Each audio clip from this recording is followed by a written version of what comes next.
It was my first year full-time teaching, and as I tried to ensure each student got what they needed, I, like many teachers, became frustrated when resources or administrative decisions didn't support that. I started to feel burnt out. When people say they feel burnt out, they are probably in the first stage of burnout, emotional exhaustion. This is when a person feels totally depleted of their mental, physical, or emotional resources. So I expressed these frustrations and feelings to an experienced teacher and colleague who offered me a piece of advice that I will never forget. They said, "You just need to stop caring." Essentially, this teacher was encouraging me to move towards the second stage of burnout, depersonalization. This is when a person distances themselves from the people in their care and may become cynical towards their work. In a way, this not caring or depersonalizing serves as a coping mechanism to alleviate some of that emotional exhaustion. But at what cost? Well, many of these caring but burned out teachers choose to leave the field altogether.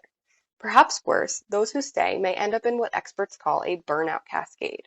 Experts suggest that when teachers lack the resources or skills to effectively manage the demands of their jobs or the needs of their students, the classroom climate begins to deteriorate. Students become off task and challenging behaviors rise.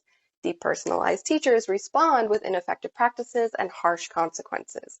The spiral continues downward. Teachers become unsatisfied with their jobs, and students' social, emotional, and academic development are harmed. So, how do we get these teachers who care too much to stay and keep caring without burning out? With my dissertation, I'm proposing that you don't need to stop caring, you just need to care differently. Many people in caring professions pride themselves on their high levels of empathy. Even though this can be helpful in some ways, it may actually be harmful in others. Emotional empathy, when we feel in others' emotions ourselves, can actually lead to burnout. So, how does one care differently then? Compassion. Compassion allows us to witness the suffering in ourselves and in others with non-judgment and non-attachment. Studies show that we are more likely to act to help someone in need when we act from a place of compassion than if we act from a place of emotional empathy.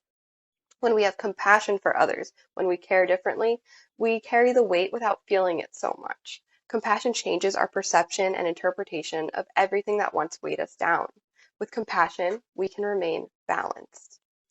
Many researchers have studied how broad and complex mindfulness programs can improve teaching practices and burnout. But compassion, a component of all of these programs, has yet to be tested on its own. In my dissertation, I ask if learning to care differently through compassion meditation can reduce teacher burnout, enhance teaching practices, and improve the classroom climate, leading to better outcomes for teachers and for students.